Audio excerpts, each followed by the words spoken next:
आज बात है पानी की। आप पानी पानी कब होंगे। पाली नाम का एक शहर था, बहुत धार्मिक था। हर साल बाढ़ आने पर गंगा स्नान जैसे भाव से गलियों में डूब जाता था। पाली वालों का मानना था डूबना पुण्य है और वोट देना कर्म। पाली में एक देवी होती थी, नाम था विकास माता। हर चुनाव में उसके पोस्टर छपते थे, बड़ी सुंदर तस्वीरें बनती, नाले, रोड, फ्लाईओवर, स्मार्ट सिटी वगैरह। लेकिन विकास माता खुद कभी पाली नहीं आती थी।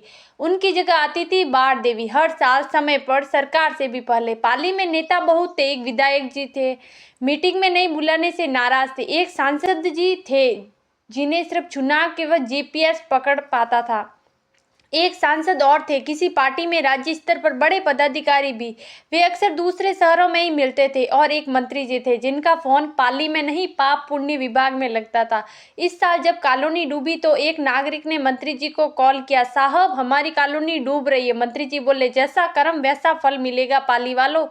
पाली के लोग चौंके नहीं, वे आदी हो चुके थे। किसी ने कहा, मंत्री जी तो सही कर रहे हैं, हमने वोट दिया था, वादों पर भरोसा किया था और अब डूब डूब रहे हैं।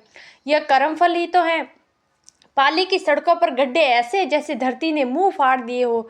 ड्रेनेज ऐसा कि जितना साफ करवाओ उतना ही उफान मारेगा। नगर निगम का अफसर बोला, नाले साफ कर दिए थे, जनता ने ही 2 दिन में फिर भर दिए, तो अब पाली वालों का नया पाप है।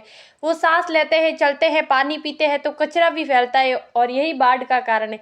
एक दिन विकास माता सपने में आई, पाली के लोगों से बोली, बेटा मैं तो फाइलों में ही पैदा हुई थी, कभी जमीन पर आई ही नहीं। जो तस्वीरें तुमने देखी वो 3D एनिमेशन था, अब बाढ़ माता की पूजा करो। सच वही है, पाली के स्कूल बंद थे, बाजार डूबे थे, लेकिन नेताजी गाड़ी में से ट्वीट कर रहे थे, सिस्टम को अल्ट कर दिया गया। पाली का एक बच्चा बोला, मम्मी अल्ट मतलब। मम्मी बोली, बेटा जैसे बारिश से पहले अल्ट आता है वैसे ही नेता डूबने के बाद ट्वीट करते हैं।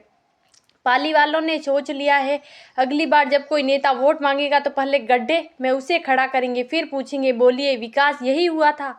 पाली का पाप सिर्फ ये नहीं था कि उसने वोट दिया था, पाली का असली पाप ये था कि उसने बार बार माफ कर दिया। अब पानी उतर जाएगा पर गड्ढे याद रखेंगे, कौन आया था, कौन गायब था और कितने कर्म का झूठा उपदेश दिया था। कवि दलपत सिंह रूपावास की कविता जो उन्होंने भास्कर के लिए लिखी, पाली में पानी, पानी में पाली, हर साल यही कहानी। यह समस्या है पुरानी, गलियों में पानी का कहर, बारिश में डूब जाता शहर। हर जगह पानी ही पानी, रहनुमा नहीं होते पानी पानी, जनता है बहुत मजबूर, विकास अभी भी है दूर, हर जगह परेशानी, पाली में पानी, पानी में पाली।